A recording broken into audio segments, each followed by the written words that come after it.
5 నిమిషాలు టైం ఇస్తున్నాను. ఇక్కడి నుంచి వెళ్ళిపోవాలా?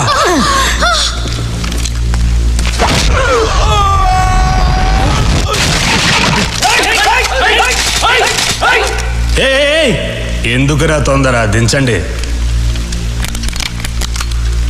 రే సూరి, నీ పవర్ బాగుందిరా.